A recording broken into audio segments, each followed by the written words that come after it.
네, 안녕하세요, 스님. 만나뵙게 돼서 반갑습니다. 네, 저는 한국에서 거주한 지 8년이 된 중국 동포입니다. 네, 제 또래 많은 분들이 있을 만한 고충인데요. 다름이 아니라 정체성에 관한 질문입니다. 네, 중국에서도 한국에서도 늘 어디에도 완전히 속하지 못한다는 느낌을 받을 때가 많았습니다. 네, 사실 개인적으로는 뭐 국적이 중국이긴 하지만 그래도 조상의 땅이자 살고 있는 여기에 더 정이 갑니다. 하지만 현실에서 살다 보면 또 외국인인 만큼 완전히 속하지 못한다는 듯한 말 못할 애매함들이 있습니다. 네, 그래서 이 별거 아닌 것 같은 이 정체성이 뭔지, 왜 저희 같은 사람들은 정체성에 대해 연연하게 되는 건지 좀 궁금해서 문의드립니다. 네, 감사합니다. 네, 욕심 때문에 생긴 거예요. 정체성 때문에 생긴 게 아니라 욕심 때문에 생겼다. 네. 다시 말하면 한국 사람이 갖는 거를 다 누리고 싶은 거예요. 실제로는 자기 국적이 중국인데 중국 가서는 국적이 중국이라는 이름으로 중국 사람들인 걸 다 누리고 싶어. 자기는 민족적으로 한국 민족인, 조선 민족인데 그게 이렇게 욕심을 내기 때문에 이 자기가 마치 정체성에 문제가 있는 것처럼 느낀다. 이런 얘기예요. 쉽게 얘기하면 이런 거예요. 만약에 내가 고등학교 때 미국 가가지고 미국에서 10년을 살았어. 그러면 영어를 미국에서 태어난 사람하고 대학에서 대학 교수가 돼가 강의를 하든 학생이 돼가 공부를 할 때 미국 사람처럼 발음이나 이런 영어가 능통할까 안 할까? 안 하겠죠. 자, 그럼 한국에 돌아왔어. 그러면 한국 자기 친구하고 얘기해 보니까 한국말이 한국에 쭉 살던 사람만큼 유창할까 안 할까? 안 하겠지. 그러면 나는 영어도 확실히 못하고 한국말도 확실히 못하고 난 이것도 아니고 저것도 아니네. 이게 욕심이라는 거예요. 당연히 평생 미국 살은 사람보다 한국에 살다가 미국 갔으니까 영어를 못할 수밖에 없잖아. 어떻게 생각해? 근데 영어를 내가 미국 사람 평생 살은 사람보다 내가 영어를 잘한다 하면 미국 사는 사람 이건 바보 아니에요. 미국 사람은 바보 취급하니까 이런 생각을 하지. 그 다음에 내가 미국 가서 10년, 20년 살았는데 쭉 한국 사람과처럼 한국말을 하겠다 그러면 한국에 쭉 살았는 사람들이 다 바보 아니에요. 남을 바보 만들겠다는 거예요. 이런 생각이. 그러니까 이거는 객관적으로도 내가 한국에 살다가 미국에 살았다면 한국말은 한국 사람보다 못할 거고 영어는 미국 사람보다 못하는 건 당연하게 받아들여야 된다는 거예요. 근데 나는 그럼 부족하냐? 그게 아니에요. 미국 사람보다 내가 한국말 잘하나 못하나? 잘해. 한국 사람보다 내가 영어 잘하나 못하나? 잘해. 이건 생각을 안 하냐는 거예요. 나는 한국 사람보다 영어도 잘하고 미국 사람보다 한국말도 잘하고 이게 나의 정체성이라는 거예요. 남의 정체성에다가 나를 바꾸려. 한국 사람이란 정체성에다가 견주어가 난 한국말을 못한다. 미국 사람 정체성에다가 견주어가 나를 갖다 붙여가 나는 미국 사람보다 말 못한다. 이렇게 얘기하지 말고 나는 한국에서 태어나서 미국에서 살은 사람이 내 정체성이라는 거예요.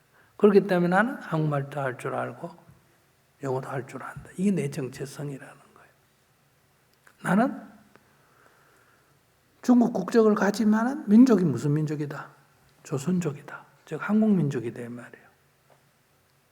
그러니까 중국 국적을 가지고 중국 한족인 사람이 한국에 왔을 때마다 내가 중국 시민권을 갖고 조선족 민족인 사람이 한국에서 일하기가 쉬울까? 중국 사람이 쉬울까? 조선족이 쉽겠지. 말도 잘하고 사람들하고 만나도 어때요? 교감도 되잖아. 그지? 이 장점이 있잖아. 내가 중국에 돌아가면 어떻게 될까? 한국 사람이 중국에 가가지고 거주하는 사람이 있어. 거기서 20년, 30년 일하는 사람들 있잖아. 그죠? 한국 국적 갖고 중국에 가서 하는 우리 한국 사람들이 많이 있어. 그 사람하고 내가 중국에서 살고 비교하면 누가 유리하다? 내가 유리하지. 내가 중국에서 태어났고 중국 국적 갖고 있으니까 같은 조선족이라도 북한 출신이나 남한 출신보다는 어느 출신이 더 유리하다? 중국 출신이 더 유리할 거 아니에요. 이렇게 나의 정체성은 그런 유리함이 있는 거야. 그런데 나는 중국에서 태어난 조선족인이라는 그것의 정체성을 이렇게 안 보고 한국 사람보다 내가 불리하다. 중국 가면 중국 사람보다 불리하다. 이것만 생각하니까 내 정체성이 뭐냐 이런 고민을 하게 된다. 네, 감사합니다. 네, 장점보다는 아쉬웠던 점만 생각했던 것 같습니다. 감사합니다. 네. 그러니까 이게 한국에 영원히 살겠다 그러면 국적을 바꾸면 되고 중국에서 영원히 살겠다 이러면 민족을 뭐 해야 된다? 꼭 그렇게 하고 싶으면 민족을 바꿔버리면 돼. 무슨 말인지 알겠어요? 족을 그냥 바꿔버리면 돼. 한족을. 근데 이 지금 국제사에서 옛날에는 그게 좋아. 일본 살려면 일본 국적을 바꿔야지. 한국 국적 갖고 있으면 일본에서 차별이 많아. 근데 요즘은 한류가 불구하니까 한국 국적 갖고 있어도 괜찮나 안 괜찮나? 괜찮아. 그래서 요즘은 국제사회에서 옛날에는 이미그레이션 카드 그거 한번 봐라. 너 어디서 태어났니? 너 지금 어디서 사니? 너 국적이 뭐니? 이런 거 물을 때 나는 이것도 코리아, 이것도 코리아, 이것도 코리아. 이걸 뭐 때문에 세 번 묻나 이거야. 쓸데없이. 그런데 이 세상에는 이런 사람이 점점 늘어나나 안 늘어나? 늘어나. 한국에서 태어나고 그 다음에 국적은 미국 시민권이고 살기는 중국 가서 사는 사람이 있을까 없을까? 있어.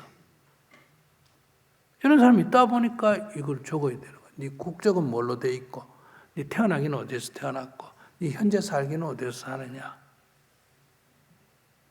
아직은 태어난 곳에서 국적도 가지고 살기도 거기 사는 사람이 많아. 그러나 이제 이렇게 되는 사람이 점점 늘어나는 거예요. 자, 그렇기 때문에 이걸 갖다가 다 가지려고 하면 안 된다는 거예요. 여기 가도 다 유리하고 저기 가도 다 유리하고 그런 건 없어.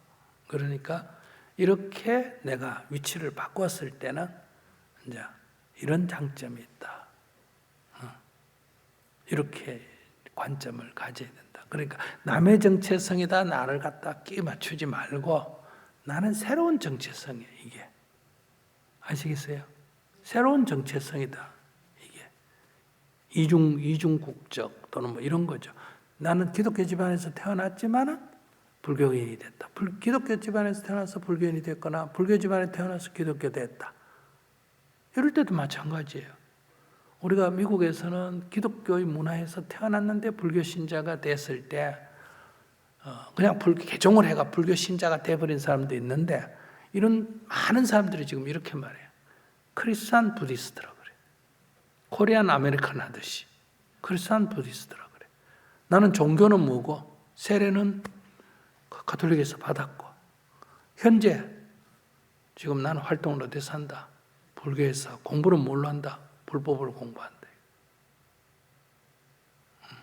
난 한국에서 태어났지만 미국 시민권이다. 이런 것처럼. 그러니까 이거는 두 개를 다 갖는 정체성이에요. 그래서 미국에는 크리스찬 부디스트가 굉장히 많습니다. 내가 크리스찬이니까 뭐 크리스마스는 절에 가도 되나 안 되나? 되고 기독교 가족들하고 같이 놀기도 하고. 그런데 나는 뭐다? 부디스트니까 모든 이런 관점, 이 진리를 추구하는 건 다 불교적으로 살아가는 거예요. 그런데 지금 기존에는 어때요? 네가 기독교면 기독교, 불교면 불교, 하나를 선택해라. 네 국적이 한국이면 한국, 미국이면 미국. 그런데 이제 우리도 이 교류가 자꾸 많아지다 보니까 전에는 무조건 국적을 하나 선택해야 돼. 이중국적 허용 안 했는데 지금은 이제 65세 넘으면 뭐 한다? 이중국적을 허용하는 거예요. 미국 시민권도 가지고 한국 국적도 가지고 이게 되는 거예요. 근데 젊은 사람 이거 허용해 주기가 우리는 어려운 게 이것만 아니면 되는데 뭐 때문에 안 된다? 이 군대 의무 입대 때문에 그런 거. 그럼 뭐 미국 가가지고 군대는 안 가고 그러고 나서 여기서 뭐 국회의원 출마하고 싶고 이러면 안 되잖아, 그지? 그러니까 안 된다 이런 얘기. 세금은 미국에다 내고 혜택은 어디 와서 받는다? 한국에 와서 받는 거. 지금 65세 이상이 지금 대부분 그래. 전부 지금까지 세금하고 이런 건 다 미국에다 내놓고 의료비가 한국에 사니까 65세 넘으면 요즘 미국에 나이 든 사람은 치료받으러 전부 어디로 온다? 전부 한국으로 와.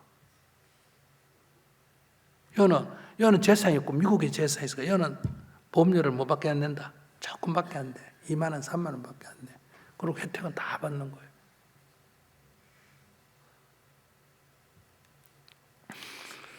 이래도 할 수 없어 그거. 어떤 시스템을 만들면 거기에 유불리가 있는 거예요. 그러니까 이제 지금 중국에 국적을 두고 이제 저런 분이 한국에 와가지고 이제 조금 보험료 내면 이제 이런 혜택을 받으니까 이제 이런 거에 대해서 이제 미국을 미워하면 이런 사람에 대해서 욕하고 중국을 미워하면 이제 이런 사람을 욕하고 그러니까 지금 뭐 중국에서 와가지고 의료보험 돈 조금 내고 의료보험 혜택 받는다고 막 지금 혐중 분위기가 약간 좀 있잖아 또 이런 사람 막 그 보면 또 욕하는 사람 나오고 이런 거예요. 그 어떤 시스템이든 이게 이제 약간의 이제 그런 문제는 있죠. 그래서 우리가 사회보장제도를 만들어도 마찬가지 아니에요. 일단 100만 원 이하의 정부 지원을 한다. 그러면 50만 원 받는 사람 지원 받아야 된다. 아무도 동의 안 하고 이의 안 제기 안 합니다. 200만 원 사람 안 준다. 이것도 아무도 이의 제기 안 합니다. 근데 100만 원 선에 걸린 사람은 왜 쟤는 받고 나는 안 받냐고 생각해. 나는 101만 원 받아서 못 받았는데 쟤는 99만 원 받아가 받는데 쟤는 집이 우리 집보다 커. 아시겠어요? 그게 또 가족도 있어. 그러니까 누가 봐도 내가 더 가난한데 왜 쟤는 받고 나는 못 받나. 요 경계 지점에 가면 늘 이런 문제가 생기는 거야. 20세에 뭘 끊었다. 그러면 19세 뭐 쟤는 애는 똑같은데 왜 나는 안 되냐. 이렇게 문제 제기하는 거야. 이게 세상 이유는 어쩔 수가 없는 거예요. 원래 끊을 수가 없는 거를 끊었기 때문에 생기는 부작용. 이 세상은 연결되어 있지 끊을 수는 없는 거예요. 그러나 현실에서는 또 끊어서 우리가 규정을 할 수밖에 없는 거다. 이런 얘기.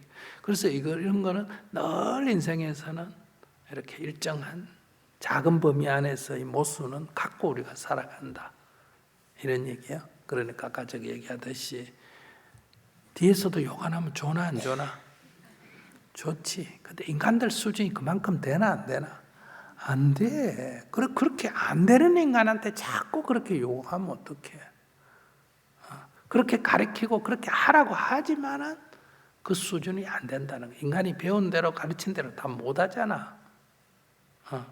그래서 그래도 앞에서 욕하는 것보다 낫다. 이렇게 생각을 해라. 자, 오늘 여기까지 하겠습니다.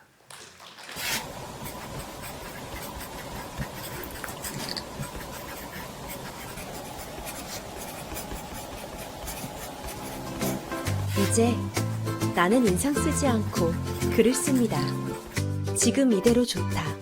나의 첫 필사노트.